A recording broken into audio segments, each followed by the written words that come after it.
ശബരിമല ദേവസ്വം ബോർഡുമായി ബന്ധപ്പെട്ട് ശബരിമലയിലെ തന്ത്രി ദേവസ്വം ബോർഡ് ജീവനക്കാരനാണോ എന്നുള്ളതാണ് ചോദ്യം. ശബരിമലയിലെ തന്ത്രി ദേവസ്വം ബോർഡിന് കീഴ്പ്പെട്ടാണ് പോകേണ്ടതെന്നാണ് സംസ്ഥാന സർക്കാരിന്റെ നിലപാട്.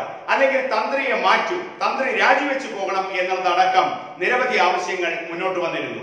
ആ തരത്തിൽ മുഖ്യമന്ത്രിയുടേതായും ദേവസ്വം മന്ത്രിയുടേതായും വിവിധ വകുപ്പ് മന്ത്രിമാരുടേതായും ഇടതുപക്ഷ നേതാക്കളുടേതായും CPM-ന്റെ സംസ്ഥാന സെക്രട്ടറിയുടേതായും ഒക്കെ വന്നത് ശബരിമല തന്ത്രി ദേവസ്വം ബോർഡിന് സർക്കാരിന് വിധേയമായി പ്രവർത്തിക്കേണ്ട ആളാണ് എന്നുള്ളതാണ്.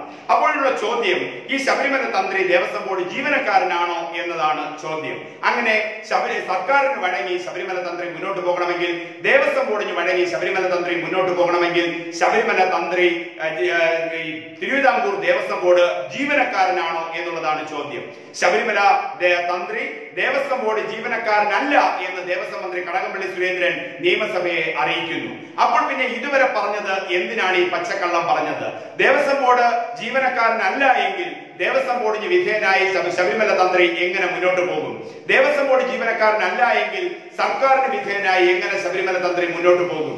ശബരിമല തന്ത്രി ക്ഷേത്രത്തിന്റെ താന്ത്രിക ആചാര്യനാണെന്നും ക്ഷേത്രത്തിലെ ആചാരാനുഷ്ഠാനങ്ങൾ നിശ്ചയിക്കുന്ന വ്യക്തിയാണ്, പിതൃസ്ഥാനമാണ്, ശബരിമല അയ്യപ്പന്റെ പിതൃസ്ഥാനമാണ് ശബരിമല തന്ത്രിക്കുള്ളത് എന്നാണ് തന്ത്രി കുടുംബവും അതോടൊപ്പം തന്നെ പന്തളം രാജകൊട്ടാരവും ഒക്കെ പറഞ്ഞിരുന്നത്. അതിനെയൊക്കെ മുഖ്യമന്ത്രിയും ദേവസ്വം മന്ത്രിയും വിവിധ മന്ത്രിമാരും അതോടൊപ്പം CPM-ന്റെ സംസ്ഥാന സെക്രട്ടറി ഒക്കെ പരസ്യമായി എതിർത്തതാണ്. തന്ത്രിയെ ഭീഷണിപ്പെടുത്തുന്ന നിലവരെ ഉണ്ടായിട്ടുണ്ട്. അന്നൊക്കെ ചോദിച്ച ചോദ്യം ശബരിമല തന്ത്രി ദേവസ്വം ബോർഡ് ജീവനക്കാരനാണോ എന്നുള്ള ചോദ്യം, അതിന് വ്യക്തമായ ഉത്തരം ദേവസ്വം മന്ത്രി കടകംപള്ളി സുരേന്ദ്രൻ തന്നെ നൽകിയിരിക്കുന്നു. നിയമസഭയിലാണ് അദ്ദേഹം അത് കൂട്ടിച്ചേർക്കുന്നത്. ശബരിമല തന്ത്രി ദേവസ്വം ബോർഡ് ജീവനക്കാരനല്ല.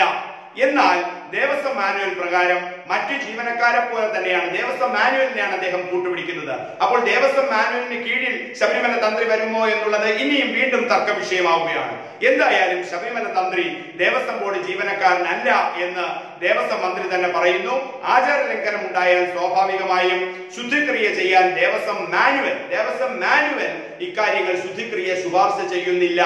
അതുകൊണ്ടുമാണ് തന്ത്രി കുറ്റക്കാരനാണെന്ന് പറയുന്നത്. അതായത് ദേവസ്വം മാനുവൽ ശുപാർശ ചെയ്യുന്നില്ല ഈ ശുദ്ധിക്രിയ.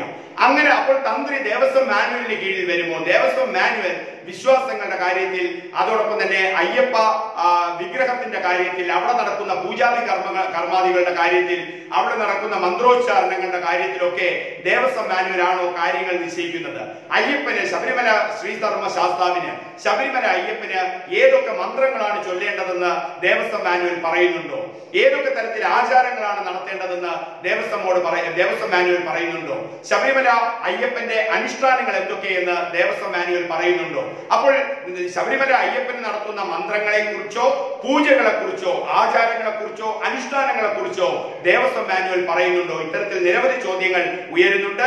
ശുദ്ധിക്രിയ ദേവസ്വം മാനുവൽ ശുപാർശ ചെയ്യാത്തത് കൊണ്ട് അത് നിയമവിധേയമല്ല എന്ന് ദേവസ്വം മന്ത്രി പറയുമ്പോൾ അദ്ദേഹം അടിവരയിടുന്നു. അതാണ് ശബരിമല തന്ത്രിയിൽ കാണുന്ന കുഴപ്പം.